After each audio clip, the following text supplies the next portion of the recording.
Hello, this is the Scarlet and Rage podcast. Thank you for taking the time to watch tonight. I see some of you have already gotten the party started in the chat right before we went on.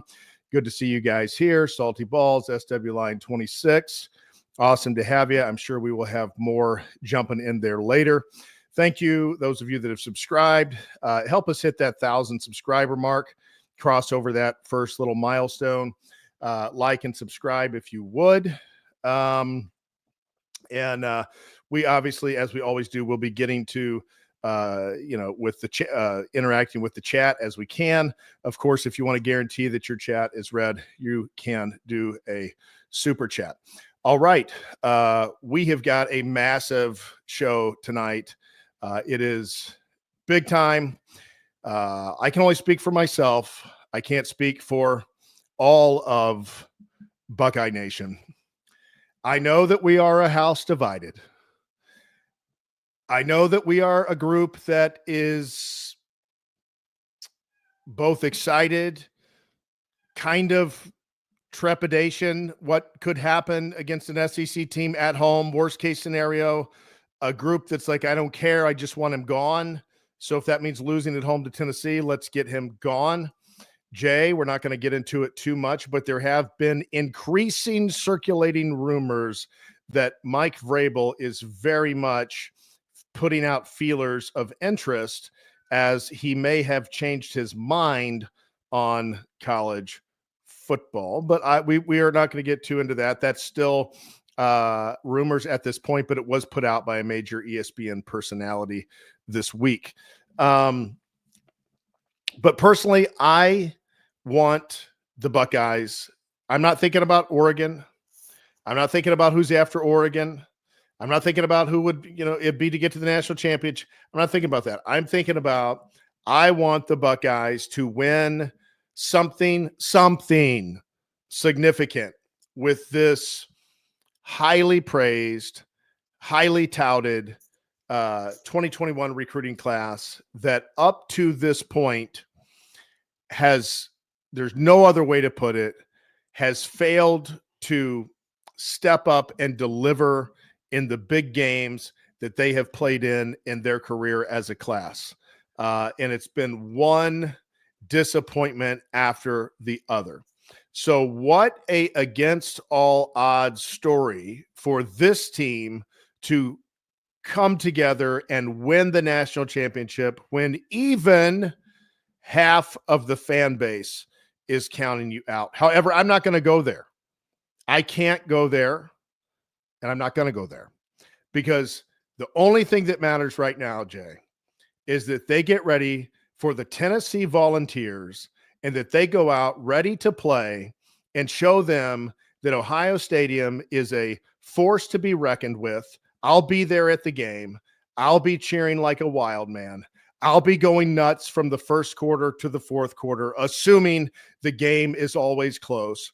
I'm not going to get pouty if we're down 10-7 in the second quarter. I'm not going to get pouty if we go down 17-14 with 5 minutes left in the third. Because all I want is a win. What do you want for Christmas? I want to win over the Tennessee stinking Volunteers. That's what I want. They are very much more of a sore spot for me than Michigan is as an Ohio State fan. And I know that puts me in the minority, and I get that, and I don't expect anybody else necessarily to understand that, but I absolutely loathe losing to the Tennessee Volunteers, and they are talking smack left and right on social media. They are making fun of us as a fan base. They are planning on a win. They say, Ryan Day's your coach. We know we're going to win. They are confident as a fan base. I don't know how the team is, but they are confident. And boy, that's disgusting. And boy, it would be what would be so nice is to just shut their mouths and send them back to the hilltops in East Tennessee, singing that god-awful song, wearing those god-awful colors, and just drift on back to where you've been the last 25 years, which is nowhere. That would be a beautiful thing, Jay. Michael, I think in our year and a half of broadcasting this show. That might have been the most intense I think I've ever seen you. Probably so. But Michael, I don't know. I have mixed thoughts on this game. I'm starting to feel like almost physically sick thinking too much about it. Almost like that paralysis by analysis, because I have spent a lot of time over the last 2 days scouting Tennessee. I told everyone in here I was going to do the best educated guess that I could give you. But Michael, just like our title says, it's time for war. It's time for war against the Tennessee Volunteers from Knoxville, Tennessee. The Big Ten versus the SEC. The North versus the South. Yeah. The Union versus the Confederacy. Yeah. And good versus evil. Yeah. Michael, right. Mm-hmm. You made mention of we can't lose to Tennessee. It's not like we play often. But let's revisit. Let's go down memory lane, because I did peek at the 1996 Florida Citrus Bowl from not so beautiful Orlando, Florida on January 1st, 1996, and the downpour rain that was that stadium that day. What do you remember most about that game? What do you remember about that game? And if you could, speak about that game some, because I feel like you have better remembrance of that game. I mean, I literally just watched the game, but take me through your thoughts of watching that game, being a kid growing up in Tennessee, and then explain to the audience why you hate Tennessee so much, because we've discussed it once, but I feel like it's mandatory for this episode that you go over it again. Yeah. Well, it was a dark day there in Tennessee when the Buckeyes fell back in that 96 Citrus Bowl, because, it had been a loss to Michigan, another Cooper loss to Michigan, just when you kind of thought like, I was a Cooper optimist. I was a kid. I didn't know any better. I've not been a day optimist, but I was a Cooper optimist. So that was the point, like 94 through 98 per se, that you were like, Cooper, he's kind of gotten it together and he's found a rhythm and he's getting a lot of talent. And like, these teams are good. Like these teams are, if there was a talent composite back in that day, those teams would be much like the modern Ohio State teams, being in that top 3 and 4 in the talent composite on a consistent basis. How do I know that? Because they were churning out more first-round draft picks in the 90s than any other school. John Cooper was bringing in studs. This was a big increase for the Ohio State program, coming from the Earl Bruce years. And so, you thought that team really had it, and they lose to Michigan and go and lose that game that is just raining and sloppy. And if I'm remembering right, there's a fumble, and it was just a helpless, awful feeling to watch them lose to young Peyton Manning in Tennessee, and then have all of the Tennessee fans tell me for basically the rest of the time that I lived there that Ohio State's trash, and that if Ohio State played in the SEC, they would be 7-5 because all they are is just overrated trash. That's what they think about Ohio State. That's why I don't like them more than Michigan. Michigan fans don't think that about us, because Michigan has to play us every year, not once every blue moon. And so if we played Tennessee every year for the last 20 years, Tennessee would have a whole lot more respect for us because we would have rung that bell about 18 or 19 out of 20. And it's time to show it, in the shoe this weekend. I revisited that game. I actually watched the whole game on YouTube, because YouTube has every game on planet Earth, in the history of planet Earth now. From what I saw in that game, yeah, the weather conditions suck. Apparently Tennessee had longer cleats. I don't know what the truth is. That's what the rumor mill was. A couple thoughts that come to mind. If you go back and look at that game, number one, Sean Springs getting hurt in the first quarter just absolutely devastated Ohio State's pass defense, because Tennessee later in the game was able to hit a deep pass down the sideline against Antoine Winfield's receiver and score a touchdown. I don't believe that happens against Sean Springs, but I was so young as a fan back then, but I feel like today's world, I would be so angry with Sean Springs getting hurt all the time. He got hurt in the 1994 bowl game against Alabama. He got hurt in this bowl game against Tennessee. The only bowl game he played in that he was healthy was the Rose Bowl against Arizona State.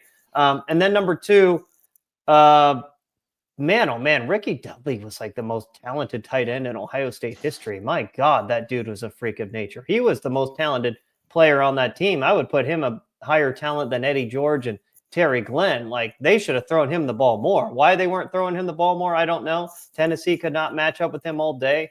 Yeah, I would have kept throwing him the ball until they literally triple teamed him, and then I would have gone other places. But you spoke a little bit about John Cooper, and you were the John Cooper optimist, and you're not the Ryan Day optimist. Now, I feel like I learned my lesson. I feel like comparing John Cooper and Ryan Day is a severe insult to John Cooper. Yeah. Well, I'll tell you why. Yeah. John Cooper took over a program that was really like beaten down, lacked talent, had no direction. They were like lost as a program. He had to rebuild that program from the ground up. Now, the end result was like no different than Ryan Day is now, but he at least elevated them to a point. He changed recruiting. He started recruiting the West Coast better, doing a lot of those things. Ryan Day, he didn't do jack shit. He hasn't done anything to elevate the program outside of maybe a little better quarterback play, but just don't understand.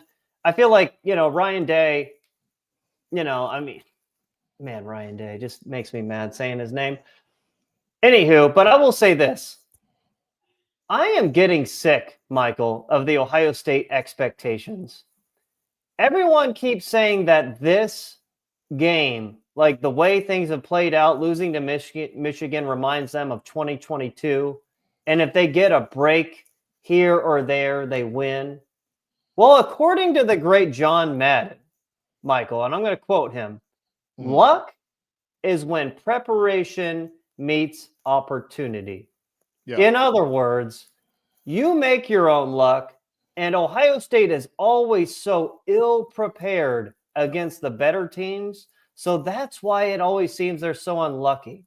They are just always lack attention to detail. They are always out of place in the big moments. It's because they're not coached to really be instinctual. Of course, they're going to seem more unlucky. John Madden is not wrong. John Madden was a very successful coach. He knew what the fuck he was talking about.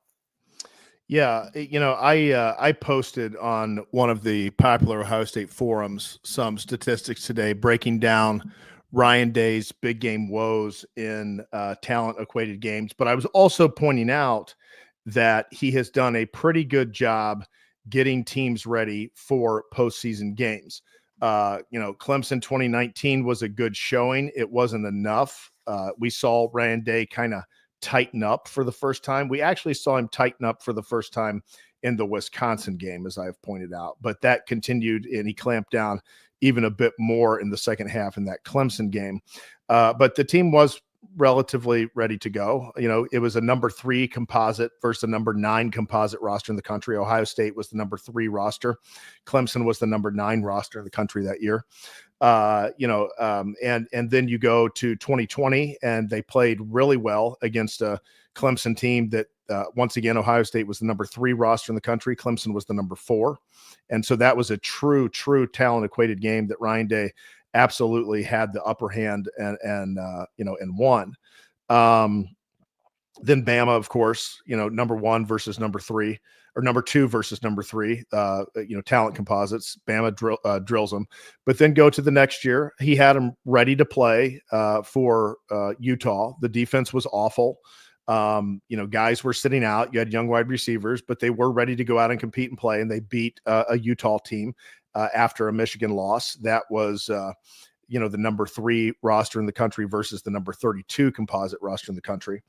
And then you've got Georgia, where once again, in a true talent equated game, just not enough to win it, which highlights his struggles. But the team very much was ready to go and looked much different than they did, the previous time they had played against Michigan. And so, without getting into the other statistics I broke down in that post, I will say that this game sets up for Ryan Day to win. It is at home. It is going to be cold, which, you can argue who that advantage is. I still say that should be very slight advantage Ohio State. These kids have lived in this weather. These kids have been out in this weather. They're going to be more acclimated to this weather. There may be some like Jeremiah Smith, not much more acclimated. Hopefully he's getting acclimated as we speak. But the Tennessee Vols are practicing indoors all week. So 20 degrees, I don't care what you say.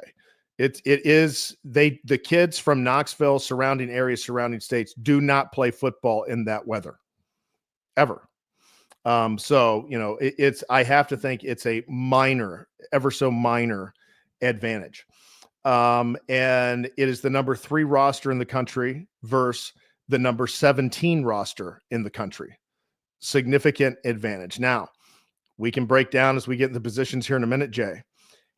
Is this going to be a further exposure of Ryan Day as a head coach and roster manager and his roster construction?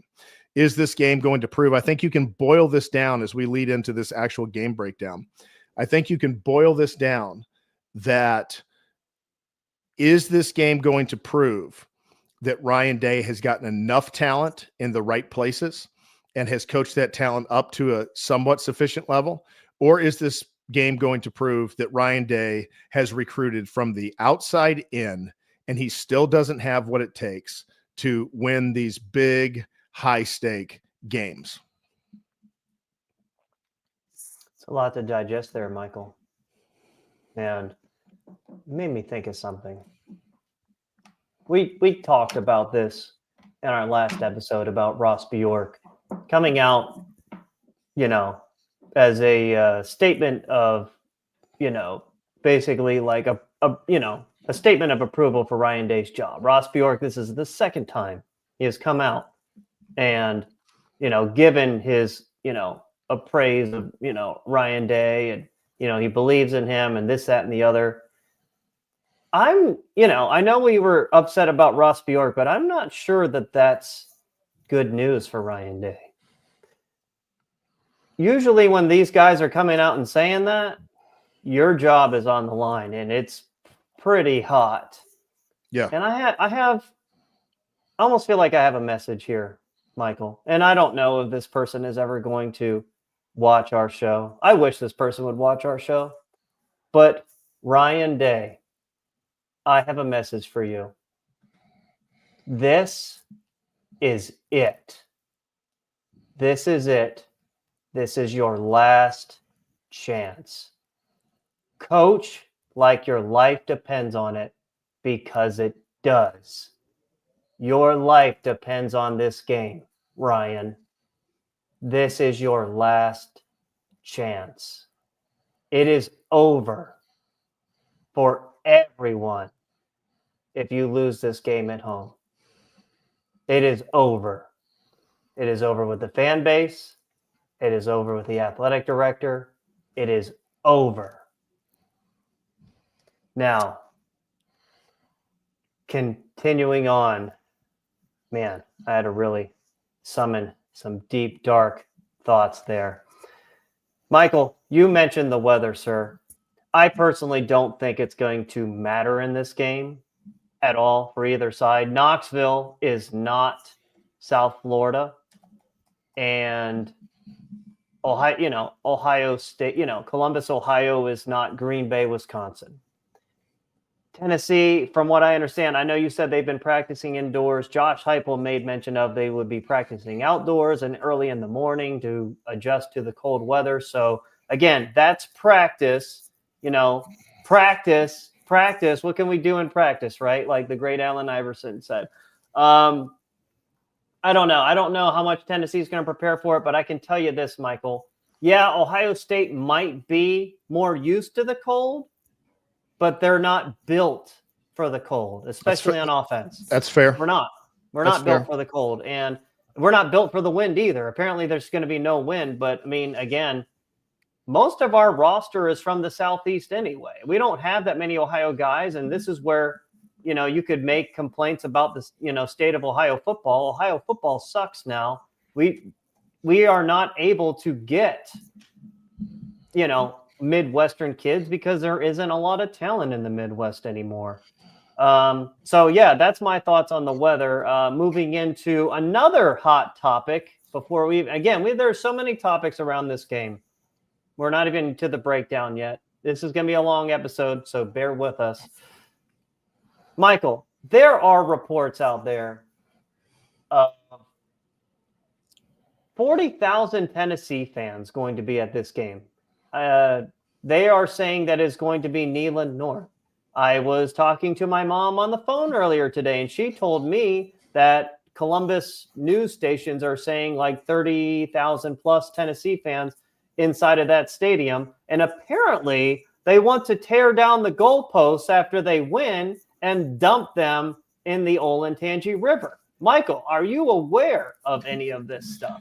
Yeah, I am aware of it. Like I told you, they think they're going to come in and win. They don't think it's that big of a deal for them because they don't think Ohio State's good. They think Ohio State's absolutely overrated. Yeah, but to do they definitely. Here's the thing. I think we know from the tickets that Tennessee fans are gobbling up. I just looked online, man, and it is there's the tickets are like going down in price a lot. Like, I think I saw a ticket on there for like $150 when they were like $350 like 2 weeks ago, which is crazy. Yep. It's just like, man, honestly, I'm going to check the ticket prices right now on like live, and I just want to see. I'm seeing $118 right now, Michael, for the cheapest ticket. Fuck, man. Maybe I should fly up to Ohio and go. Come up, man. Basically, go to a funeral. Be like, this could be like, I could dress in black. What do you think? I could dress in black. Yeah. Jay, I'd be like, Jay, I'm attending Ryan Day's funeral. Jay, I'm checking your stats here, man. With that shot towards Midwest football, I'm checking your stats here. Okay, I'm tired of going through all the walk-ons, but so far on the official Ohio State roster, I've counted 96 kids that are okay. So I was almost to the end. So there's actually, I guess this is all the walk-ons. There's actually 97 kids that are either from Ohio, the Midwest, or non-SEC states. That doesn't count. I don't count those. Who are the people that play significantly? Those are the only people that matter. On our defense, we only have 2 guys from Ohio starting. On our offense, I think on our defense we have 3 Ohio guys. On our offense, we have 2. Yeah, maybe 3 now with the injuries to the offensive line. So again, I don't really count the people that are like just taking up roster spots. I count the people who actually get meaningful snaps. That's all that matters. Yeah. So I mean, that's my point. Is like David Igmanosin. He's a New Jersey guy. That's a Big Ten footprint. Cody Simon. He's a New Jersey guy. That's a Big Ten footprint. So that's the point I was making. Obviously. Okay. Yeah. I mean, yeah. New Jersey, Big Ten footprint. Yeah. Fine. Yeah. Michael, do we want to look at some of these chats a little bit? I feel like these have absolutely exploded. We have a lot to get to, though. Let's get into them before we get into like actually breaking down like the actual game itself.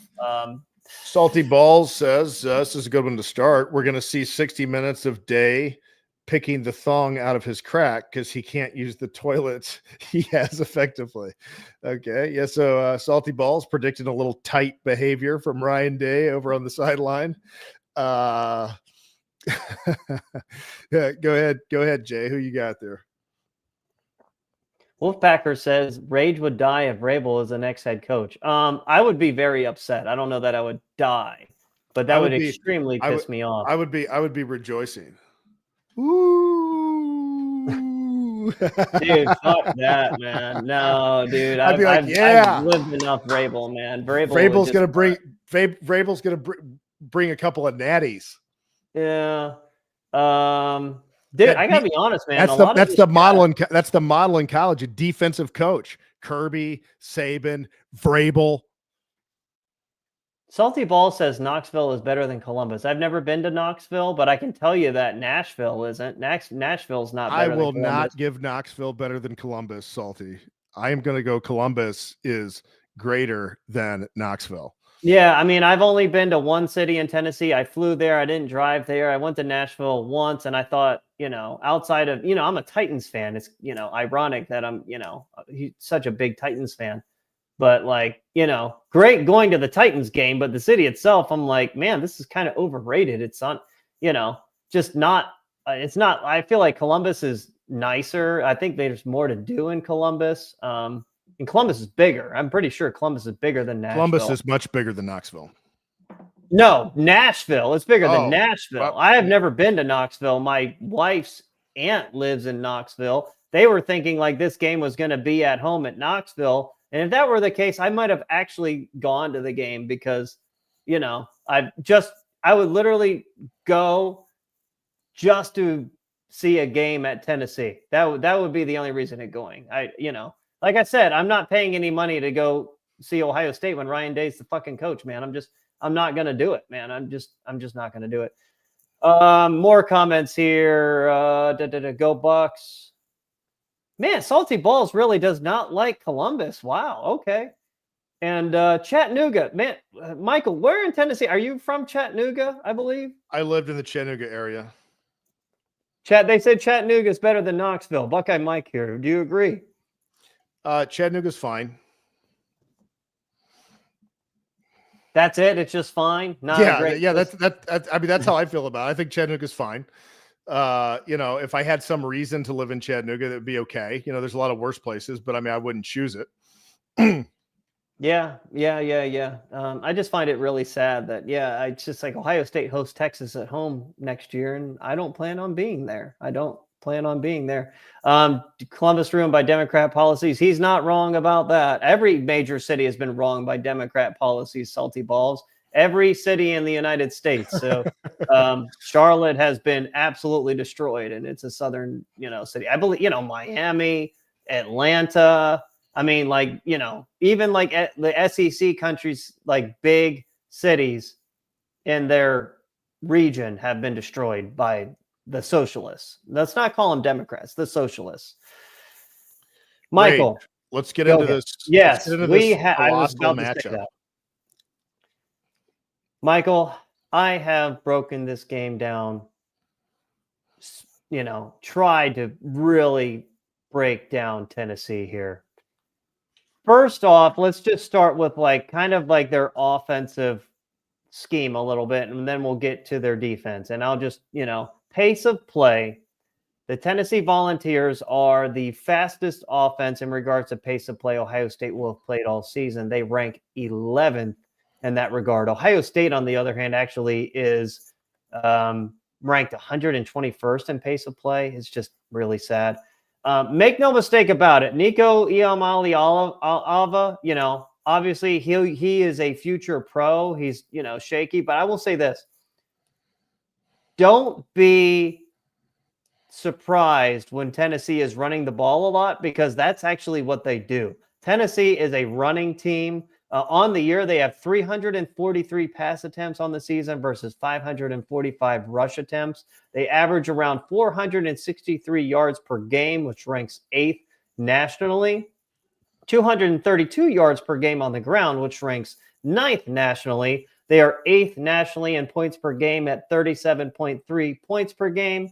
Any thoughts on just anything about the offense there? They also have wide splits, or receivers actually line out extremely wide. Any thoughts there? Yeah, I mean, they're going to try to spread you out with the pass game, and they're going to try to run power football right at you. This is Urban Meyer football coming back to what they do. And I swear, Michael, I told you this on the phone earlier today. And dude, when I play the NCAA video game, what they do on offense is what I do on offense. They essentially spread you out and, run, deep pass, run, deep pass. Like, again, they're just going to keep running the ball, spread you out as much as they can, and that's how they create with their running game. Well, and if you're playing a soft zone on them with all that space, if they spread it out, they're going to be able to hit little short routes all day. We're going to have to be able to man them up in some areas because the soft zone. Last thing you want to do is let that young quarterback, get in a rhythm by playing a soft zone and not getting pressure and letting him get 3 and 4 and 5 easy completions. That's a nightmare. That's a formula to have a tough battle in Columbus. They run everything out of 10 and 11 personnel. I feel like I already gave that away. Then, can you please? Many of our listeners probably fully know that, but there's always some people in any conversation I'm in that don't know what that terminology means. Can you just quickly explain what that is? Yeah, 11 personnel. You're basically going to have 3 wide receivers on the field. You're going to have your X, Y, and Z. You're going to have a back in the backfield. You're going to have a tight end as well. Whereas in a 10 personnel, you're basically 4 wides. You're 4 wides and a running back. And tight end as well, or no, 2 tight ends for 11 personnel, 3 wides, 1 back, 4 wide receivers, 1 tight end, a back for 10 personnel. Now 12 personnel, you're gonna have double tights, or you're gonna have a halfback and an H back, or maybe an old fashioned fullback. But yeah. So basically, it's just 5 wide receivers. They spread you out. Let's just know that they spread you out. They have a lot of wide receivers. They never go any tight formations. They're not going to run any power. I mean, they want to run the ball, but they're not going to do it out of power formations. That's really all anyone needs to know. On defense, but I would contend they run Urban Meyer power football.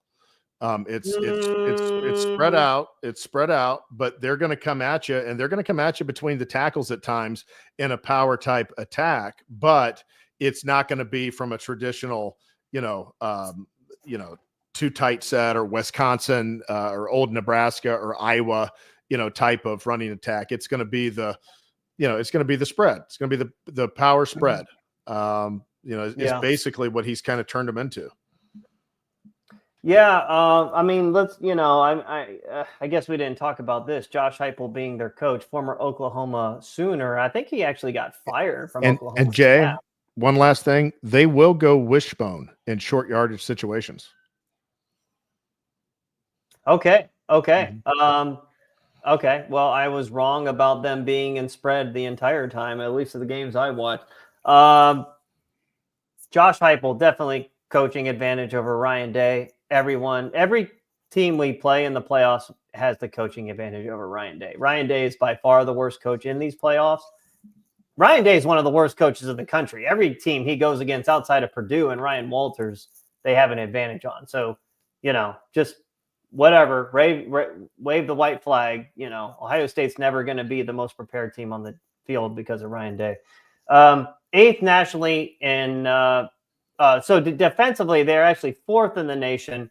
278 yards per game given up, and that's playing in the SEC, and those SEC offenses are really good. So 5th in the nation in points per game given up, 13.2.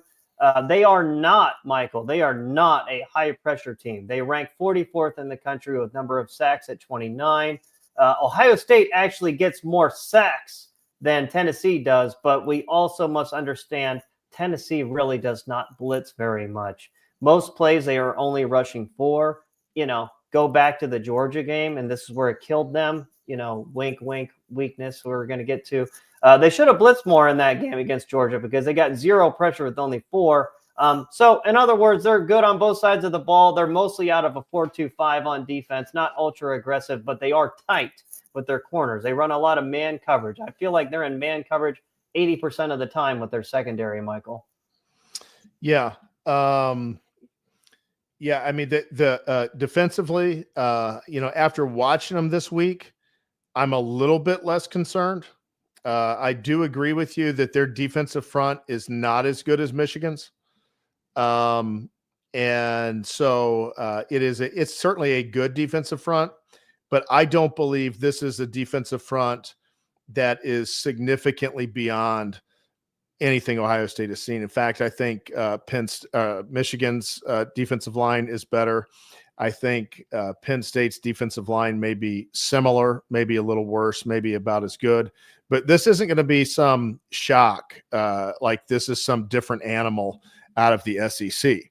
And so, for me, after watching them a little bit more closely this week, I thought that was a positive that we could take away. Still, I'd probably give their D-line a bit of an edge over what we know about this offensive line right now, but it's not as big of an edge as I was concerned about.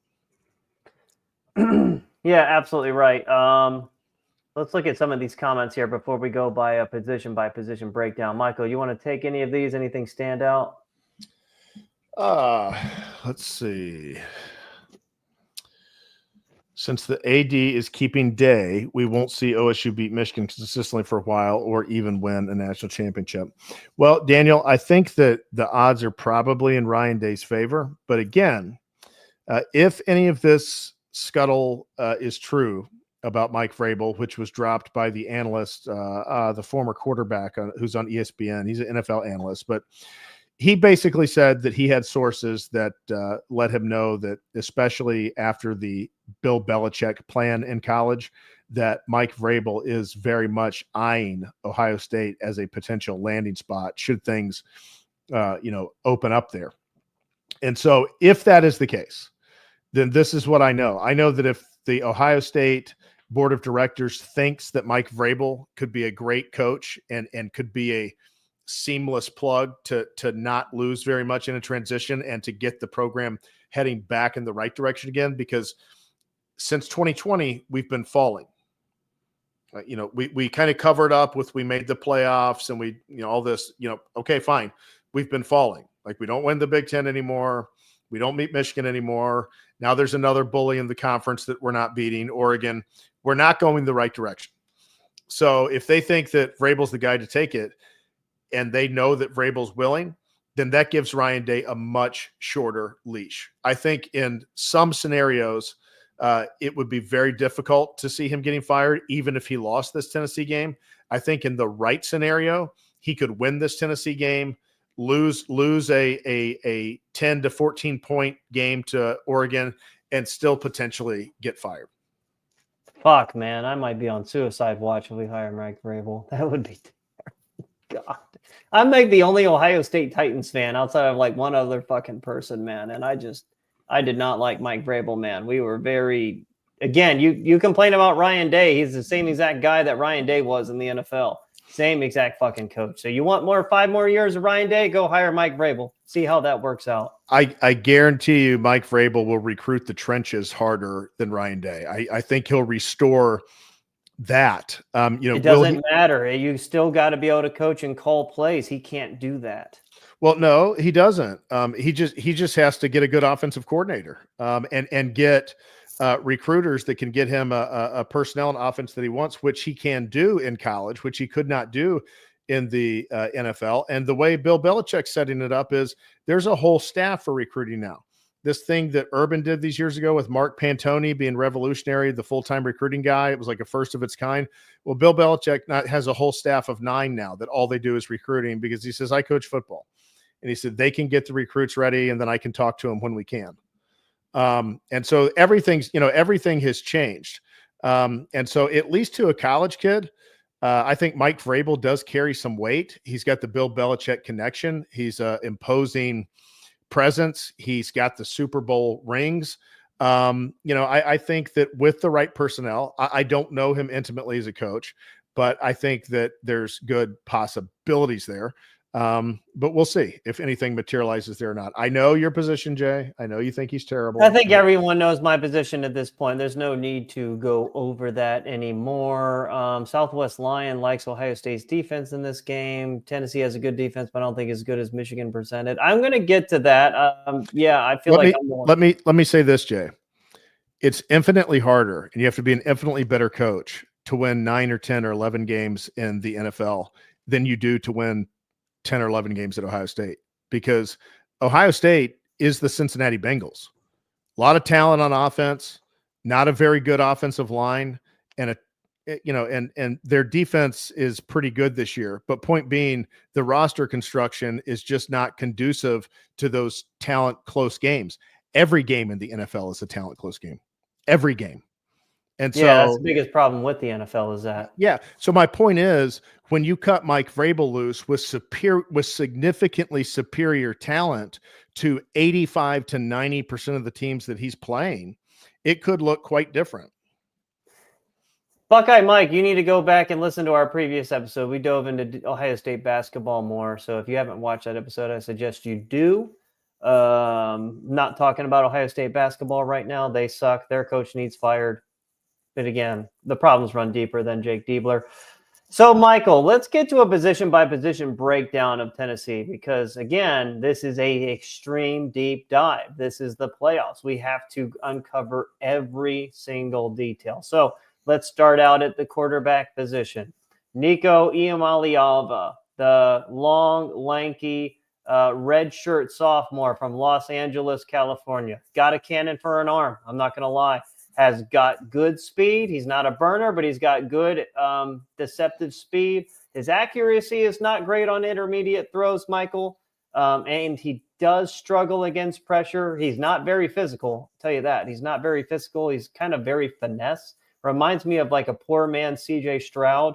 They love to, like I said earlier, they love to go hard play action with him and throw the go routes to their X and Z receivers, and I'll get to why they throw to those guys. But yeah, Nico, a lot of talent. Maybe he was coming on at the end of the season. He really lit up the Vanderbilt Commodores in the final game of the year. But, he's had some struggles against some other teams as well. Michael, any thoughts about Nico before we move on to the other position groups? Yeah, they definitely incorporate the RPO, the run pass option in their attack. And, as kind of obviously an extension of the running game. And so you'll see that, with those receivers way wide, they'll go for the run. If you see the linebacker commit, bam, he's swinging it out to the guy wide here because there's some space for him to potentially make a break, where that linebacker has vacated. So they'll do that. And if the linebacker freezes, they've got a power run with basically an ISO with a fullback almost. It's actually kind of an H-back coming right at you. And so they implement that power run RPO game as well. The Buckeyes got their hands full. They've got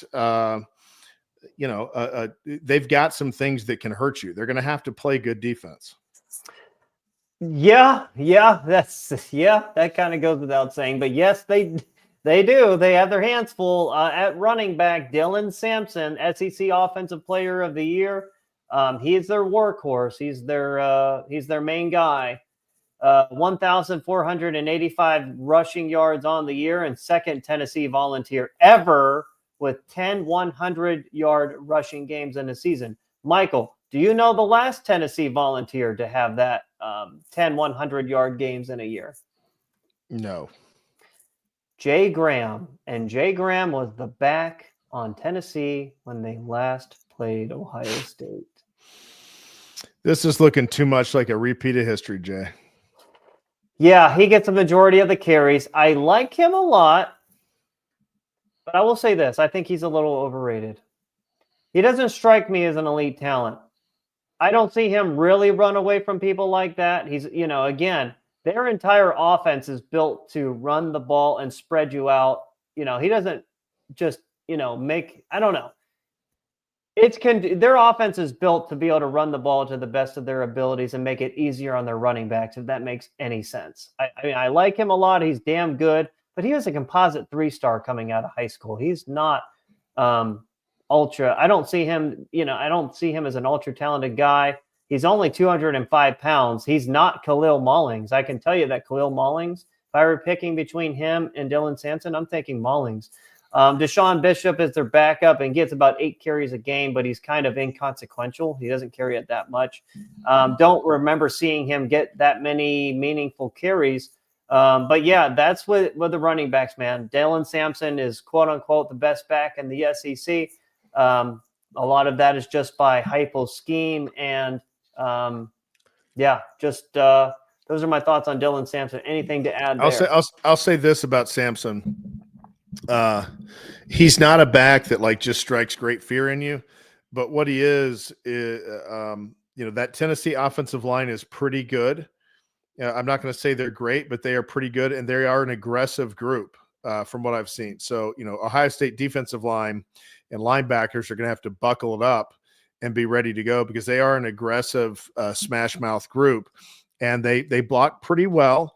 And if he can get a little bit of movement, he is going to run it as hard as he can. And he's a tough guy. He is not afraid to just stick it right up in there and plow forward for 3 or 4 yards and, then eventually break one for 10, 12, 14, 15. But he's not a guy that you're really scared is going to take one to the house, but he's a guy that is going to wear on you, throughout 4 quarters, which makes it essential that Larry Johnson rotate the defensive line. Everybody watch that.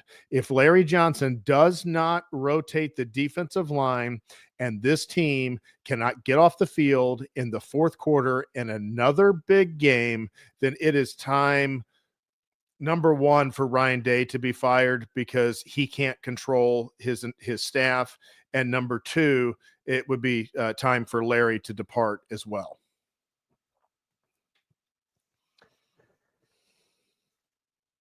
Spot on, Michael. Spot on. Moving on. Wide receiver position. Man, oh man, this is where they're really scary. I'm not going to lie. Tennessee is very scary here. Very big, very long wide receiver group here. Don't know, honestly, how Ohio State is going to match up with them because outside of Igbinosun, our secondary is not overly big or long. Dante Thornton is the guy, the main guy. He is their X. He's 6'5" with legit 4.6 speed. I've seen him house a couple deep post route this season, which is really their bread and butter play. Once they start running the ball, their bread and butter play is to go hard play action and just launch it deep because Nico's got the arm strength to get it out there, unlike Will Howard. Brew McCoy is their another wide receiver. He's their, I believe he's their Y. I don't know. He might be a backup Z. I don't know. Former 5-star transfer from USC is the next guy. Brutish build at 6'3", 230 pounds. He's more of a possession type wide receiver with good hands. Squirrel White is more their Swiss Army knife. And Chris Brazel is another guy with elite size at 6'5". Like there again, Michael, this wide receiver core is just the biggest in the country. I don't know that there is a bigger, longer one. It's interesting why I find it interesting that they don't throw the ball more with such fucking freak athletes out there at wide receiver. But hey, again, they've had success on offense this year. Josh Heupel knows what he's doing. Yeah, man. Anything to add about the wide receiver position? Yeah, I mean they're capable guys out there. They're guys that they want to get these guys in space and let them move a little bit. And like you said, they will take shots downfield. So you're going to have to cover these guys and stay with these guys because they just assume get a pass interference as they would complete the ball. But they're going to take those shots. And when Oregon took shots, it was troublesome. These guys, I don't believe, are as good as Oregon's receivers, but they're capable. And I think the key to these receivers, I do believe our defensive backs can hold their own with them, with the caveat that we are not making life comfortable and pleasant for Nico back there. Jim Knowles is going to have to bring the pressure. He has to bring pressure. Nico, if you get him evading pressure, he is a totally different quarterback. If you play soft zone and drop 7, or maybe even 8, probably 7 most of the time, then he's going to get comfortable and he's going to get in a rhythm and he's going to complete balls because he's going to have time. You're going to have to blitz very much the way that they came after Indiana. And if we don't see that, we're going to see some offensive drives by the Vols that probably don't make us very happy. Yeah, I agree, Michael. I agree. Some people are I will say this, man. Back to the whole Dylan Sampson thing. I do believe Trayvon's a better back than Dylan Sampson. I don't think it's really all that close. Trayvon, his last game against Michigan, he faced the best defensive line in the country, had nowhere to go. I don't judge him too harshly for that. Tennessee on the offensive line, man. It's weird with them, and I know you were just talking about Tennessee and everything there, like in regards to pressure, but it's weird, but they are ranked 82nd in sacks given up this season, having given up 26 sacks on the year. But they are very big, average about 6'5", 320 pounds across the entire line. Their tackles are actually long and big, unlike Ohio State's. Cooper Mays is the name to look out for here. First team all SEC at center, while Javonte Spraggins was third team, who was like their right guard. Yeah, not much to add about their offensive line. Michael, you said the offensive line is, okay, right? Or something. I would say it's certainly above average. In the run game, it's effective. They are the inverse of Ryan Day offensive lines. They are pretty good at run blocking, and they are a little shaky at pass blocking. All the more reason you've got to dial up the pressure and get him uncomfortable and get them off schedule. Do not let them settle in behind that offensive line and get in a rhythm running the ball and just take body shots, all throughout the game, because they would be comfortable to do that. Of course they're going to mix in the pass, but they would be very comfortable if they could stay ahead of the sticks, 2nd and 7, 3rd and 2, 2nd and 5, and continue running the ball. They've seen the formula. They've seen Michigan do it. They've seen other teams have success running. I think that's going to be something that they're very much going to want to do, and we're going to have to bring pressure and get Nico off schedule in order to counteract that. Then if you give up, if you give up 150 rushing yards or 130 rushing yards, and you get 5 sacks and get 35 or 40 of those rushing yards back, it counteracts and offsets that. And so they're going to get some rushing yards, but they cannot get rushing yards and sit back in a clean pocket and just run their offense, or it's going to be big trouble. Yeah, I couldn't agree more, man. I could not agree more. At tight end, man, there really isn't much to be said. Max Kitzelman is their guy. He's only had 21 receptions on the year. They don't really use their tight ends. I did notice in the Vanderbilt game, they actually did run him, and they scored a touchdown with him, but he's only had 2 carries on the year. Kind of inconsequential. Be aware of possible trick plays, but in the little bit I've seen, Tennessee's not really a big trick play offense. They basically are similar to Ohio State, and they kind of run their fucking shit, and they just expect you to stop it, but they, have a little bit more creativity there. Not much else to be said about the tight end. So let's get into their defense, Michael. On the defensive line, James Pierce is their first rounder from my current home of Charlotte, North Carolina. He leads the team with 7.5 sacks. Omar Norman Lott is their 3 technique, and from what I've seen on film, although he doesn't start, he's their next best guy.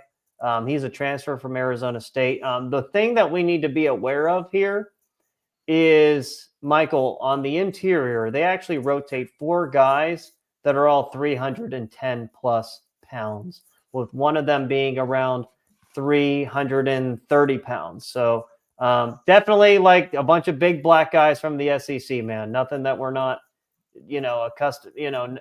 That's the entire SEC defensive line. Big black dudes that are athletic, man. They're tough to match up with. Yeah, absolutely. So what are your thoughts on the athleticism of that line versus the Michigan line? If you believe Michigan's got the better overall line, what do you think athleticism wise? Is this going to be a step up from that, or do you feel like this is going to be about the same? No, Michigan's line is much better than theirs, and I was going to get to that later when I was talking about like predictions and everything. No, as a whole, I will say this, just straight up, I'm going to get this out of the way. Tennessee's defense is not even close to Michigan's. It's not. Michigan's defense at the end of the year, and I've said it, you can't take Michigan as a whole. You got to take them at the best. And then the second half of the Indiana game, the Northwestern game, and then the Ohio State game, that was the best defense in the country. The best defense in the country. They were good on all levels. It's unfortunate that Will Johnson decided to opt out the rest of the year, man. That's soft bitch behavior on his end. If I don't know that we'll ever find out the truth there, but if I were a Michigan fan, I would be really pissed off with Will Johnson, man. I would not. I know he won you a national championship and all that, but at the same time, that's just like little dick energy, man. I think that this game really comes down to this is the number 17 roster in the country. They're not uber talented. Michael, let's not get into predictions, man. I feel like I'm not. No, I'm not making. I'm not making a prediction. I'm setting out the stage here. This is the number 17th talented roster in the country. They got some good players. I mean, if you're the 17th best roster in the country, you're in the top 20. You got some good players. You don't have good players everywhere. You've got some holes. You've got some gaps. Ryan Day's the number 3 roster in the country. You're not supposed to have many gaps when you're in the top 5. He has had injuries on his offensive line. I'll give him that. However, that offensive line is also thin as a result of the recruiting from his best friend, who is the best man in his wedding, who he hired, and after 1 year of proving nothing, made him the highest paid offensive line coach in the country. I don't know if he's still the highest offensive line coach today. I know that year 2, when they put him over $1 million, he became the highest offensive line coach, at least at that time. I would say he's still definitely in the top 5. Ryan Day made that decision, and he has not recruited. And the kids he has recruited are not performing well under his development. The only ones that are performing well are the ones that come in from the outside. Now, some people say, well, look how he really developed this guy from San Diego State and this guy from Alabama. Okay, fine. Maybe a lot of their development had already taken place. Why is he not developing any of these guys that he has? Or that tells us that the guys he has are just not talented enough to develop, which is problematic too. So, but that's the only area that we should have a weakness. We should be better than them, or at least match them at every other place on the field. So Ryan Day's coaching is going to have to overcome that weak spot. He cannot get stubborn and run the football come what may if it's not going well, like it was the Michigan game. He's got to change course and, begin to open up this offense. I hope to God he doesn't go in there with the we're going to run it, whatever, come what may mentality. The bottom line is he has to be aggressive to win this game. They have to attack and blitz on defense, and they have to come out and attack and use their weapons on the outside on offense. Michael, man, I just feel the intensity in your voice, man. You are so fucking ready for this game, man. When are you driving up on Saturday, by the way, before we move on? When the fuck are you going? Like, what is your schedule like, man? Where are your seats at? I'm not planning on going there super early. The game starts at 8. I'll probably roll into Columbus about 4. Go to the hotel. Dude, you should go tailgate with my parents and say hi.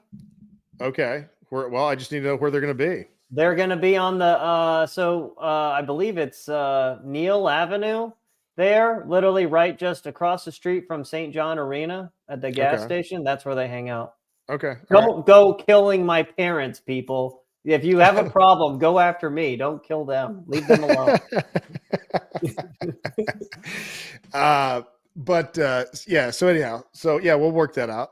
But yeah, I'm fired up. We'll be there. I'll probably get in town about 4 and roll over, maybe 3. I don't know, and get ready and roll over there and see what's going on campus and walk around and take in the vibe and get ready for the game.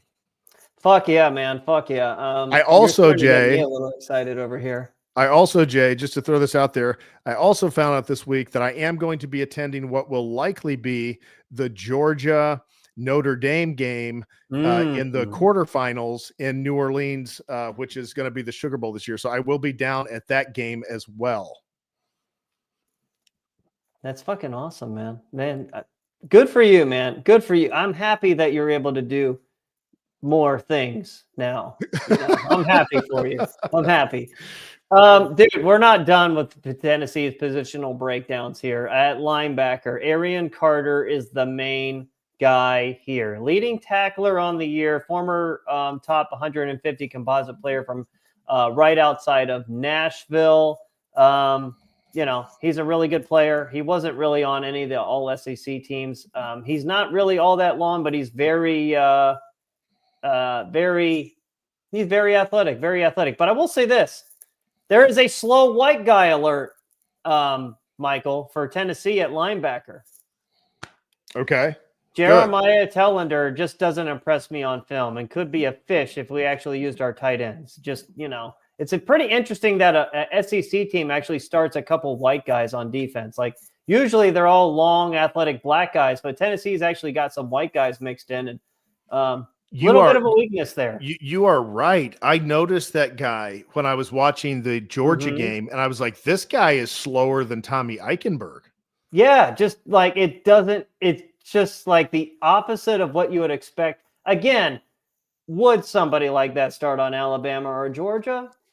Let me point this out. I know that they beat Alabama, and I give them credit for that because, even though Alabama was 9-3, that is one of the most talented teams in the country. However, outside of Alabama, they do not have a whole lot of wins to hang their hat on. And in fact, they have played a lot of very mediocre teams. So I'm not saying that Ohio State's going to shock them because they did play Georgia and Alabama, but outside of those two, they didn't play anybody that was any good. Yeah, no, I agree, man. I agree. Let's move on to the secondary, shall we? Man, there's some arguing going on in the chat, man. People are really getting after each other in there. I don't know if you've been keeping an eye on it, man. People are really getting after each other in there. But hey, guys, we're all allies here. Remember that. Remember, we are all we're all on the same team. We're all on the same team, man. Secondary. Remember Andre Turrentine, Michael? The transfer from Ohio State, former Ohio State Buckeye at safety. Do you remember he transferred away? No, I don't remember. He was part of the 2021 class, that great class. And he transferred away because he just wasn't good enough to start at Ohio State. But he is starting for the University of Tennessee secondary. Jermod McCoy is their best corner. First team All SEC and Jim Thorpe Award finalist. Will Brooks, another slow white guy alert, Michael. Yes, he had the interception, the pick six against NC State that I saw in person. But outside of that, he hasn't been overly impressive. Not an overly long secondary, but they're not small either. They're not fucking like Oregon in regards to small secondary. If the guy you're talking about is number 35. 25. Those were some glimmers of hope that was like, whoa. This Tennessee defense is not like that. It's not that scary. Like Ryan Day needs to drop his set and go out and attack that secondary. His offensive line's better at pass blocking than run blocking anyway. Attack that secondary. Man, again, we'll get into our keys here in a minute. Kicking, Max Gilbert is their kicker, and he's fine, but not nearly as bad as Jaden Fielding. Easy edge to Tennessee, and any team, let's be real, kind of like the coaching, any team with a kicker is going to be better than Ohio State. So there's that. Nothing else to be said. Their punter on the year from Australia. Every team's punter is from Australia nowadays. Averages 44 yards a punt, which is respectable. It is. And I want to note, Jay. Okay. The Georgia Bulldogs got down 10-0 on their home field against Tennessee. And they didn't panic. They didn't get all tight. The crowd kept cheering and going crazy. And Georgia came back. And as the game went along, the talent of Georgia wore Tennessee down, and Georgia ended up beating them pretty good. They beat them by 10 points after starting the game off 10 points. The Buckeyes got to do the same. No matter what happens, they just got to stay. If the game plan's right, you just stick with it. if the game plans these things that we've been saying don't do, then we're probably doomed anyway. Okay, Michael, we have now gone over a lot of storylines. We have gone over a position by position breakdown. So the next question becomes, how does Ohio State win this game? How do we fight the team across the field and show them Ohio is here? I guess let's go with your keys to the game on offense first. Okay. I'm going Cincinnati Bengals circa 2022 and 2023 here. When they came out and won, if they got the ball first, even if they didn't get the ball first, they came out firing the football to T. Higgins and Jamar Chase. And they were aggressive and they struck at defenses and they didn't take any time. They went right down the field, throwing the football, letting the pass open up the run. That's exactly what the Buckeyes have to do. They have to come out challenging this very mediocre Tennessee secondary with with a glaring weak spot, another glaring weak spot in coverage with the linebacker. They've got to isolate that guy on Trey or on I guess Quinshon or somebody, and they've got to get these guys out in space on the perimeter. And then you open up the run game, as you can, as you're having success in the pass. I think that's absolutely, they have to attack. On defense, do you want to go on offense and then we'll go to defense? You want to go ahead and share yours first so I don't keep going? Yeah, I'll go on offense first, man. Offensively, man, it's pretty simple, man. Throw the ball, but throw the ball when it's convenient for you. Throw on first and second down. Don't get into 3rd and 7 pluses like you did against Michigan, because that's where Will Howard is just awful. Will Howard is not built to be in a traditional drop back standpoint and throwing the ball. Make the game easy for him. Trust in Will Howard. Trust in him on the early downs as a 5th-year senior to go play action rollouts. Play action rollouts to his right side, not play action rollouts to his fucking left side and throwing it back across the field with his right hand. That is just such a wasted down every time, man. I've ripped on them all season, but you just got to stop it. You got to play to this guy's strength. Is he CJ Stroud, Justin Fields, Dwayne Haskins? No, he is not. Is he even Kyle McCord throwing the ball? No, he's not. But that doesn't mean you can't have success with him if you know how to use him correctly. And again, Ryan Day has absolutely failed Will Howard this year. And I understand 2 of our offensive linemen have gone down, and that's when you needed to change up things. Now again, it's beyond time to change, but if you're going to change, better late than never. Real talk. Tennessee, Michael, was ripped to shreds by Georgia's offense. After Georgia committed to throwing the ball, I understand Will Howard is not Carson Beck. He is not. He is not near the passer, but understand this. Tennessee plays a lot of man coverage, and Carson Beck was able to run for some big gains because Tennessee was so caught up in covering their receivers that it opened up lanes for Carson Beck to run. So again, that's another thing. This Tennessee defense is good. They are not great. This is not Michigan's defense. They are not close to Michigan's defense. They don't have the same star power or speed that Michigan does on defense, Michael. I think it's funny that because they're from the SEC, some people started automatically saying that this defense was going to be more laterally challenging than the Michigan defense. I don't agree with that. I don't think that they're any more laterally quick necessarily than the Michigan defense.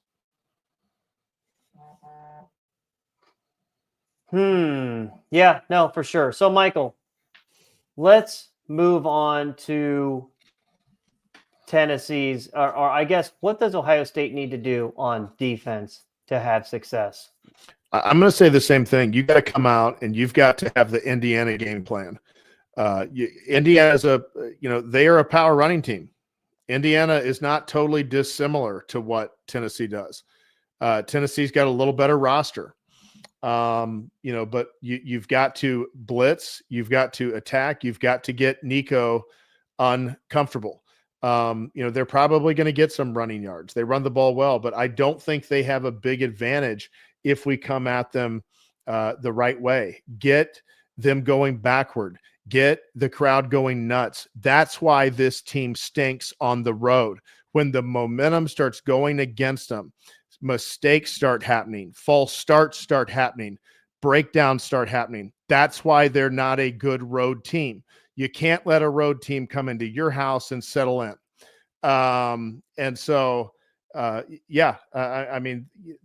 Be aggressive.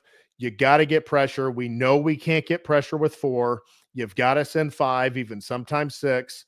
And you've got to be able to cover guys out wide on the edge, one-on-one with the corners at times. You can't sit back in soft zone all the time and let them dink and dunk, those underneath routes and get 2nd and 6 real cheap. Then they run the ball for 3 or 4 yards, and then it's, 3rd and short. That's not the kind of game you want to get in and get, them in a rhythm and moving the ball and taking shots and maybe connecting on them. You got to get them off schedule. Yeah, no, man. One thing I'll add to all of that, Michael. One last thing, Jay. The University of Tennessee coming in with their arrogance and they're going to tear down the goalpost in Ohio Stadium has lost their last 21 consecutive road games against top 10 teams, with their last win being in 2009 is the last time they beat a top 10 team on the road. Very interesting. Very interesting. That's a culture thing. This team does not know, this program does not know how to beat the big boys on the road. Go out and attack. It seems like the first time for everything is always against Ohio State. Well, that could be. I mean, it's setting up for just a colossal failure by Ohio State. I'm just letting you know. Yeah. I mean, again, anything that can go wrong will go wrong with Ryan Day. Never, ever, ever underestimate the depths of his just treachery, just the treachery that he's infested in, the filth and his just terrible coaching and the psyche. It's just terrible, man. I'd never, ever underestimate him. Fresh Ocean said Ohio against the world. I'm with you.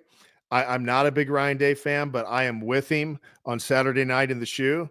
And if he wins that, I'm with him the next week against Oregon, and we'll see how it goes, Yeah. I will say this, man. On defense, they do need to play Caden McDonald. Hell, I start him over Ty Hamilton, man. Ty Hamilton is just not the guy. He's not, in my opinion, Ohio State caliber starting player. Yeah, he can be a depth piece, but you have to start Caden McDonald, man. Caden McDonald's been the best defensive tackle on the fucking team. We know how Tennessee likes to spread people out and run the ball. You're going to need to play oh man, I just literally lost the other defensive tackle on our team, off the top of my head. But you're gonna have to play Caden McDonald, and start him next to man. Who the fuck is our other defensive tackle, man? I've just literally lost. I don't know. You've made my brain freeze too. Yeah, I know. I feel like there's so much. There's so much to discuss in regards to this, but I feel like such a fucking idiot. But Tyleik Williams, man, Tyleik Williams is yeah. Tyleik Williams next to Caden McDonald, man. Next, you have 2 320, 330 plus defensive tackles now to be able to combat Tennessee's, power run. It's going to be hard to load the box without Tennessee play. So you just need the big people to anchor down and hold the line. And then on the passing downs, you're going to have to pressure Nico because he is a very talented guy, but he is a soft guy. He is not mentally strong. If you get pressure on him, he will wilt. Look at the Arkansas game, for instance. Like he's just, he was just awful in that game. Awful. He's just not a guy who does well under pressure. I would like to believe that Ohio State's got a more talented defense than Arkansas. Arkansas was at home and at night. I understand Tennessee has started to play better offensively after the, at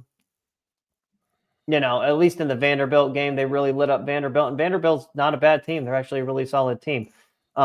We have to remember something here, Michael. Again, I saw Tennessee play in fucking person. And just remember that shitty NC State was going in to tie the game late in the second quarter at a neutral site game when they threw a pick six to the slow white guy when they had another guy open down the field. And that completely changed the momentum in the game, and NC State could never recover. But if they score there and go 10-10, I'm not saying NC State wins, but what I am saying is that game is a lot closer for a lot longer of time, and NC State sucks fucking dick at football, man. They are awful.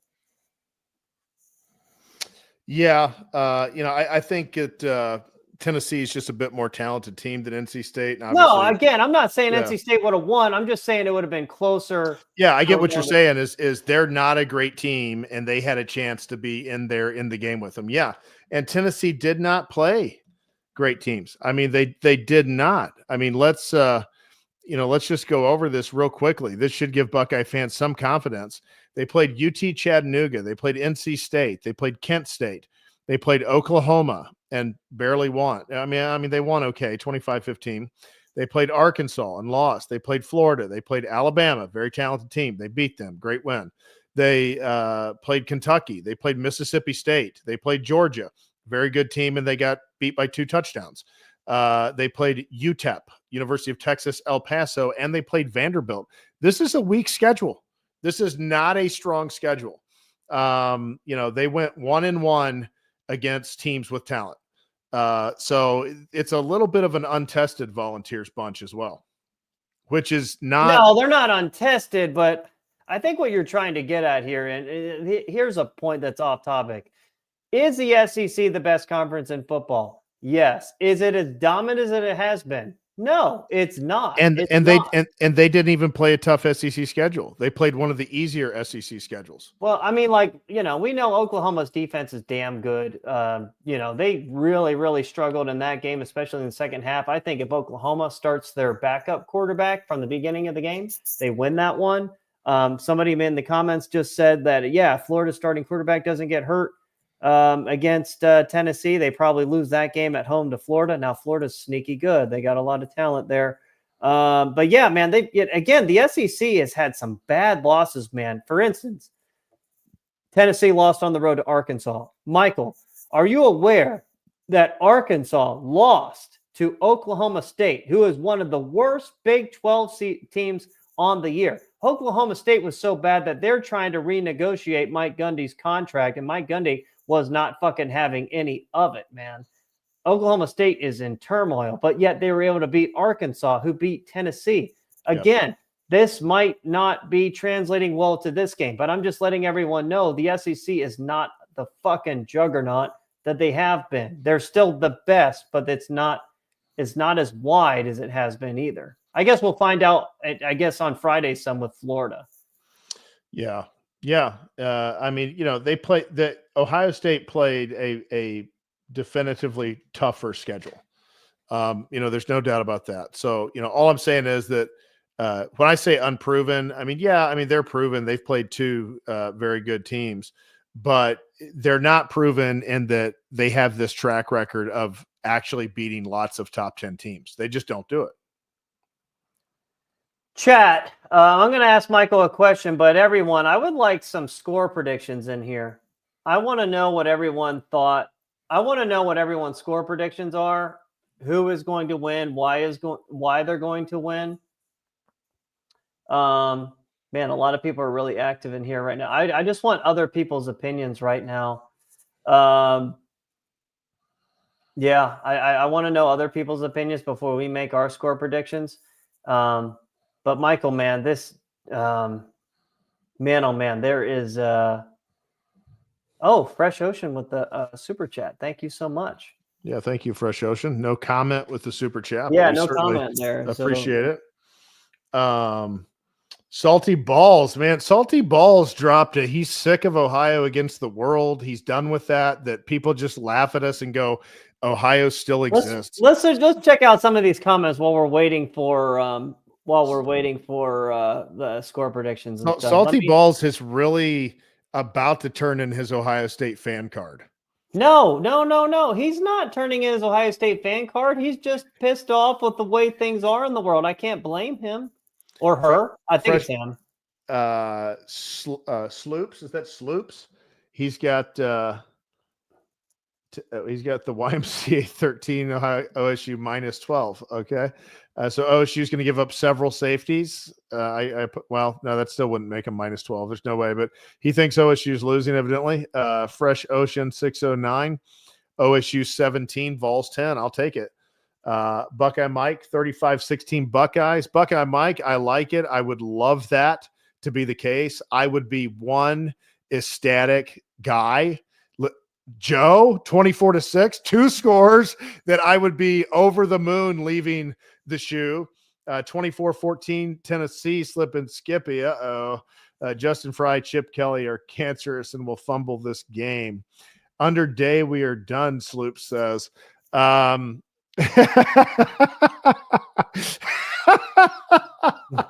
It's an interesting time to be a Buckeye fan, I tell you.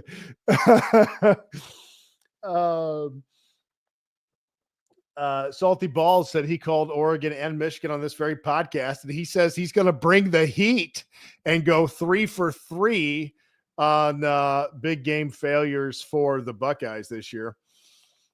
All right, Jay, we're getting down to our predictions. What do you? I'm looking at some of these comments right here.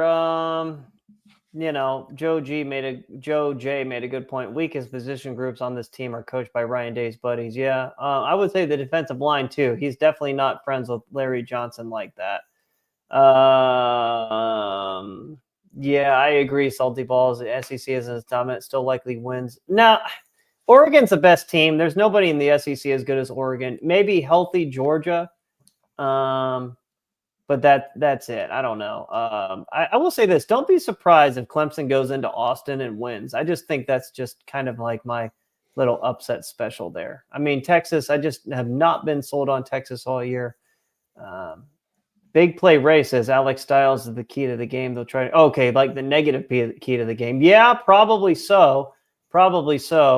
Another prediction that was missed, Southwest Lion 26-30. 27 Buckeyes coming on top, getting some support from the state up north, Michigan fan, and I think graduate there, Southwest Lion 26. So, I would take any of those wins. Go ahead, Jay. Sorry. Oh, yeah. Well, Michael, I was just going to ask, man, you seem extremely optimistic with this game. What is your prediction, man? What is your prediction and why? I've got 2 predictions, Jay. Okay. I've got good Ryan Day versus Ryan Day the Clam. I'm going to assume good Ryan Day, such as that I hate it, Jay, when we use Georgia 2022 as a good loss. I hate that. However, in this case, I am going to reference it because good Ryan Day came out to start the game and was there for most of the game and was creative and had a good game plan and was cutting it loose. And it fell short against a talent, very even team in Georgia that year. But I'm going to say if good Ryan Day comes out, lets it rip, attacks this team based on our strengths, not their strengths, the way that he did Michigan, then I am going to go with a 27-17 win for the Ohio State Buckeyes. If Ryan Day comes out and coaches anywhere similar to the way he did against Michigan, then I am going to go with a Tennessee 24-14 Ohio State loss. So I am basing that on the two different versions of Ryan Day that we know can come and show up on the sideline. I think if he'll be good Ryan Day. Well, how often is there good Ryan Day though? I mean, Well, like even in the game he came out aggressive, they still lost to Georgia. My basis for that is, generally speaking, when given multiple weeks to prepare for a single game, he has come out and the game plan has been relatively strong. 2019, 2020 Clemson, 2021 Utah, 2022 Georgia, 2023 Missouri is an exception.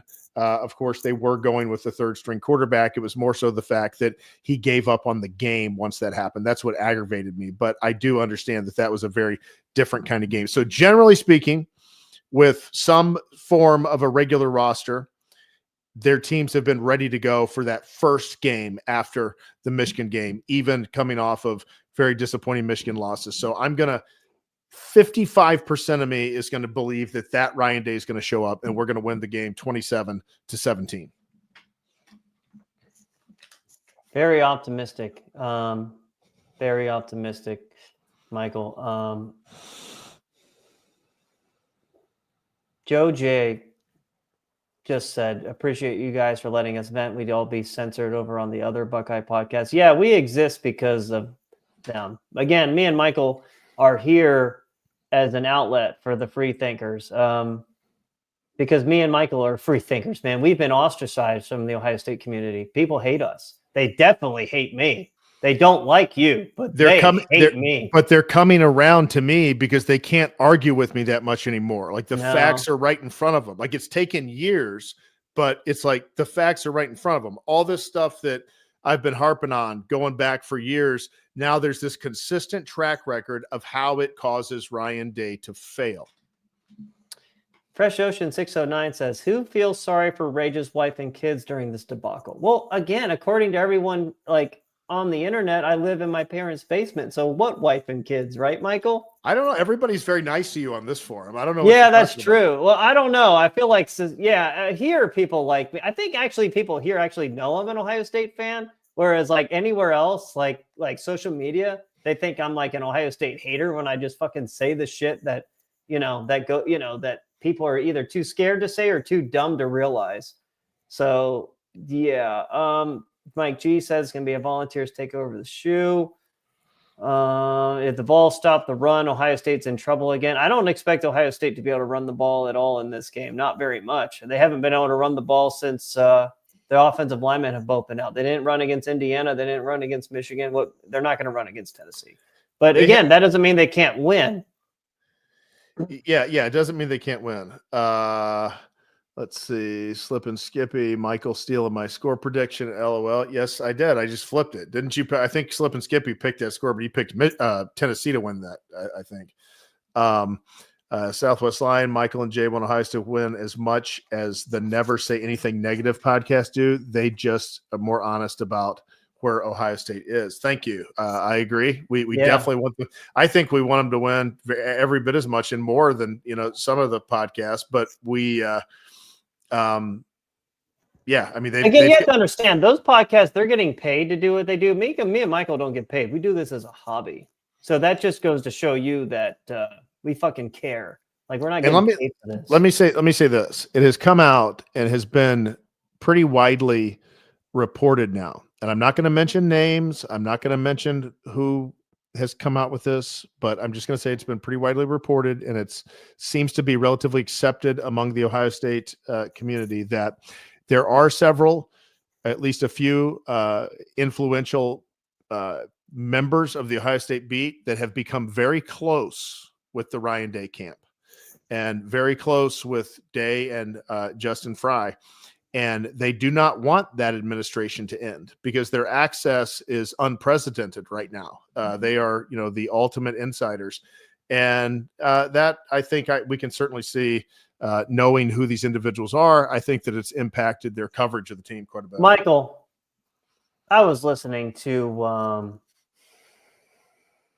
a podcast today about this game, and I text you about this. I'm not going to name the names. But there is a very, very prominent Ohio State reporter came out today and said that if Ohio State goes out there and plays their hardest, plays their best, empties the tank, and still loses, it's a so what situation. So what? So what? What in the fuck is wrong with you, you dumb motherfucker? Let me ask. What in the fuck are we even playing this game for? Like, why are we even Ohio State fucking fans at this point? Are we not allowed to have expectations here? You stupid bitch. No. Like, what the fuck is this shit, man? Now that's this shit that I would just like to smack that motherfucker in the face and be like, wake the fuck up, man. This is Ohio State. This is not fucking Duke football, you bastard. Well, again, now I'm fucking pissed off because now you just reminded me of that shit. I was in a good mood. Now I'm fucking mad. But here's the tension in the Ohio State fan base right now. It's much like the tension in other. It's like a little mini, dish of some of the tensions we've had in here recently, through COVID and information that people were certain part of the population was not believing, and during the election, and certain information that some of the population was not believing, and now we have this in Ohio State football that we're being gaslit by some of the people that are supposed to give information to us, and we're being told this Michigan game doesn't mean that much anymore. Losing this playoff game doesn't really matter. It's like, so what, as long as you give it your best, like, what else can you do? Oh, well, I got, the problem I have with that is if the coaches have put together a solid game plan, I'm not saying a world beating game plan, I'm saying a solid game plan, and the players go out and execute at a high level, which is what they're expected to do at this stage in the season, then how do you go out and do that and lose to a team that's less talented than you at home? You can't, it doesn't add up. We're being gaslit. And it's respected members of the OSU media that are engaging in it. Well, the Ohio State media, man, Ryan Day doesn't need his fucking wife because the Ohio State media, all like whatever 20 of them, are blowing him and they got fucking cum stains all over their shirts every day. Ryan Day is always like fucking like getting pleasure by all of them during the day. He doesn't need his wife, so he doesn't need to go home or, to his wife and have sex and whatever the fuck ever. Like, they have his cock so deep down their throats. It is disturbing. It is disgusting. Like, what in the fuck, man? Like, they are openly protecting this guy. Like, why? I think they're gaslighting us to prepare us for him to be here for another, not just 1 year. Michael, we're in like fucking like 2 years the way they talk. Yeah. Southwest Line 26 said it's like they're making excuses ahead of the fact, expecting to lose. That's a losing mentality. Yeah, it sure is. Fresh Ocean 609, everyone gets a trophy mentality. BS. I agree. Salty Balls, the game doesn't matter anymore by design from Ryan Day. The 12 team is the best thing to ever happen to him. Yeah, and for all of those Buckeye fans, I know I'm preaching to the choir here, but that love to, this is one of the big defenses for Ryan Day. Well, Urban Meyer lost to Iowa and Purdue. At least Ryan Day doesn't lose to Iowa and Purdue, and he makes the playoffs. Okay, fine. The years that Urban lost to Iowa and Purdue, you know what would have happened the year he lost to Iowa, 2017? We would have been a second, at worst, third seed in the playoffs because we won the Big Ten. You know what would have happened in 2018 when Urban Meyer lost to an embarrassing game to Purdue? We would have been a number 1 or a number 2 seed in the playoffs because they were 12-1, won the Big Ten, had beat the number 15 team in the country, the number 9 team in the country, the number 24 team in the country, and the number 4 team in the country in the Michigan Wolverines. So I don't give a crap in the 12-team playoff era about losing a one-off game to Purdue and Iowa now and then. Win the freaking games that matter. Yeah, man. Yeah. Salty balls. Just picture Ryan Day's O face. Ooh, God, that is disgusting, man. Do not put that. Fuck that shit, man. Urban Meyer. 100% slip and skippy. It's really sad that And a we got national here. championship. And he won a national championship. So yeah, Urban Meyer certainly made up for that. Man, oh man, Michael. I don't know how we got here. I feel like we are the only. You know what? I feel like anyone could pick up a microphone and be the media. So we are the media now. Even though we're not insider media, but I don't know how much like information these hacks actually have much inside information outside of seeing open practices. Fuck, man. Like, how did we get here, man? Like, how did the media just become so disillusioned with Ryan Day? It just doesn't make any fucking sense. But Jay, I think that you have even though maybe the way that you frame it is a little bit inflammatory to some people with the left-wing politics ruined Ohio State football, but I think that you are on to something with that in the sense that we know that universities, everything is being softened. Everything is being softened on our kids. It's easier to make good grades now. Like a 3.0 now doesn't mean what it meant, when we were in high school, or a 3.5, because they pad their grades. There's a lot of ways to pad their grades. Everything's easier. Things are handed out. You don't have to work as hard for things anymore. And that mentality is something that has to be completely eradicated from a successful football program. Jim Tressel was not of that mentality. Obviously, he was a bit of a politician. He knew how to get along, go along to get along. But, he had his method. Urban Meyer was not that. Ryan Day is not a strong enough personality to resist that. So he has just taken that softer mental health approach. We don't want to push you guys too hard because that could be damaging to you. Well, that's not how you go to war. That's not how you go to battle. And so football is a warrior sport. And that mentality is something that is, I think, infected the Ohio State program and is causing some very negative results. It's causing the program to continue to slide slowly backward because of Ryan Day's recruiting. He's a very good recruiter, so it doesn't precipitously fall backward, but we have consistently and slowly fallen backward since he took over the program in 2019. Thank you for all of the compliments in here, people. It really means a lot.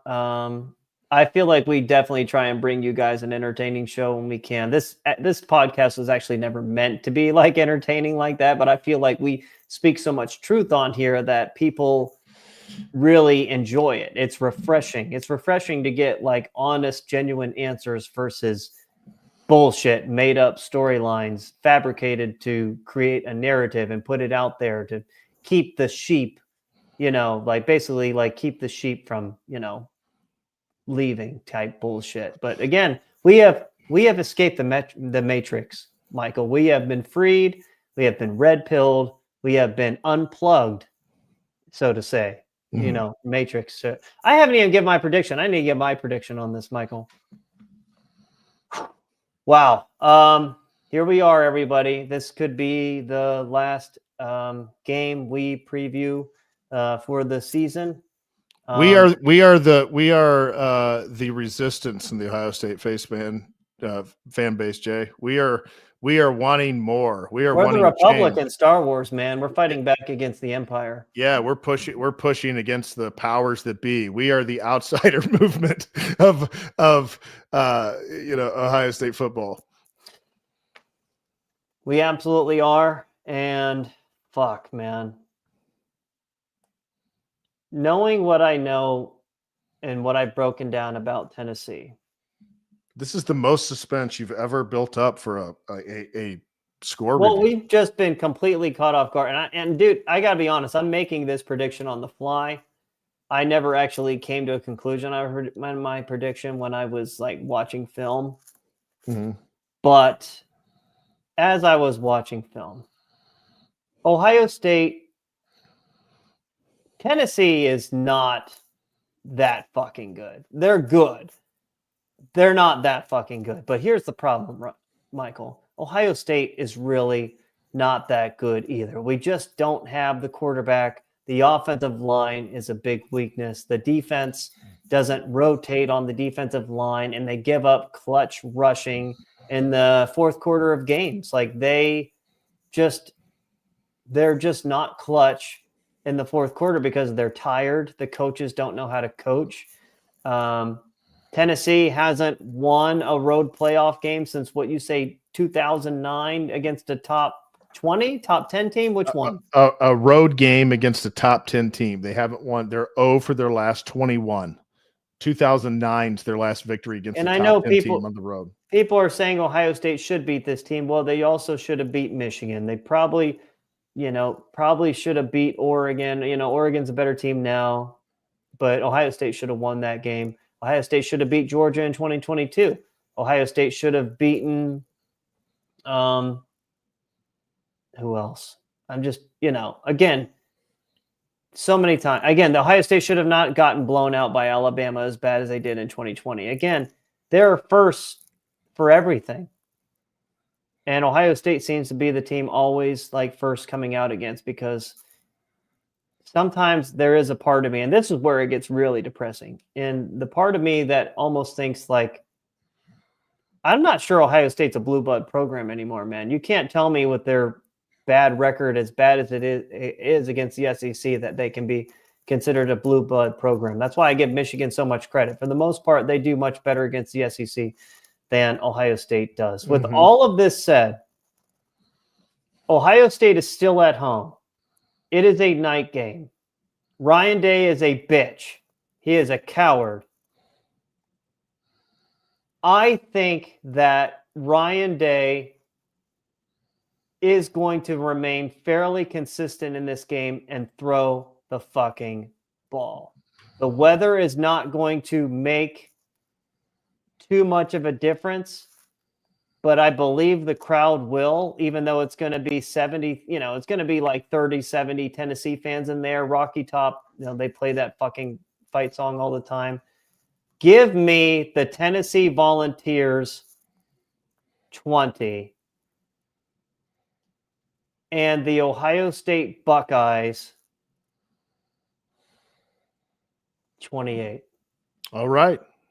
Let's fucking go. Let's go. Fucking beat their fucking ass. Come on. Fuck yes. Tennessee. Fuck them. That's right. We got it. The SEC, man. Fuck them. Fuck, man. Now I'm really starting to get fucking into it. Let's fucking go. I'm fucking angry at this program. Ryan Day probably still needs fucking fired after this game. But you know what? Win this fucking game. You can't lose to fucking Tennessee at home. You have to find a way, Ryan. This is your last fucking chance, you fucking bitch. Yep. This is a great opportunity to get a win on the board against the SEC for both himself and for the program. The program desperately needs a win against the board on the SEC. You mentioned Michigan does not have the woes with the SEC. I will say this. Speaking of Michigan, man, and again, I came to this conclusion because I honestly believe Michigan is a better team than Tennessee. On a neutral field, with the way Michigan was playing at the end of the year, I am taking Michigan, and Ohio State barely lost to Michigan. Tennessee does not have the same talent that Michigan does. Yeah, Tennessee's better at offense. They're better at quarterback and receiver, but I give Michigan the edge everywhere else. I give Michigan the edge at defensive line, linebacker, secondary, offensive line, tight end. Michigan is better everywhere. Tennessee has them beat at quarterback and receiver, and that's it. We got a super chat. Thank you so much from Chris H. He is known as the channel's resident Michigan Wolverine fan. Thank you, Chris. Good luck, my dudes. Defend the conference honor from those SEC prima donnas. Go blue. Yes, absolutely. We're with you. And thank you for the super chat. But yeah, we are 1-11 against the SEC. I think that's right. 1-11. And no, fuck that. No. They're trying to take away that Arkansas game. Oh, that's right. 2011. No. We won that game. Fuck that's been given back. So we're 2-11 versus the SEC. Michigan is 26. In bowl games, we're 2-11. I don't know what our actual record is. Yeah, I don't either. But Michigan total against the SEC is 26-14 total record. I don't know What how is many. their record in bowl games? I think against 8-9. Okay, well, that's respectable. Mhm. Michigan holds their own against the SEC in bowl games. Yeah, One of the reasons why I respect Michigan so much, man, is in the 90s and the early 2000s with Tom Brady and Brian Greasy they and would beat Drew the Henson. They would SEC. beat the SEC, That's why I man. didn't. That's why I didn't hate Michigan, because growing up down in SEC country, at least it was a Big Ten team that was beating the SEC. Yeah. Oh, yeah. Yeah. So, okay. I don't have anything left. I don't think, I mean, I feel like we've unloaded everything. This has been the longest podcast we have ever done. And I told you, Michael, this one was going to be a long one. I'm looking more at these chats here because, man, this chat is on fucking fire, man. This chat is on fucking fire today. And I love it, man. I love it. Slip and Skippy said he thinks we beat LSU sometime in the late 80s. The last home game we played against an SEC team was LSU in 1988, I believe. Did we win? We did win. Apparently, it was a miracle. I was 6 months. I don't even know. I was not even a year old, man. So I don't know. I don't know. It was before my time, literally. I don't remember that one. I mean, I was watching Ohio State football at that time, but I don't remember that specific game. Let's see what the score was. LSU at home against number 7 LSU, so a top 10 SEC team coming in. John Cooper beat them 36-33 and went on to lose to number 12 Michigan that year 34-31. Wow. Okay. Gave him a good game. Yeah. So anyhow, I think that's all we got, guys. Appreciate you guys watching. Got 40 plus of you on here, 40 plus people on here still. Get this thing out. Push this thing out. I want to get some of these takes out in the face of some of these traditional Ohio State media and have them have to deal with the fact that, you know, they're telling everybody stuff that's not really an honest picture at times. So we'd appreciate if you share it. Thank you guys for watching. Please. Thank you guys for liking. And we will see you next time. Go Bucks, baby. Fight the team across the field and show them Ohio's here. Michael, OH. IO. Go Bucks. Later.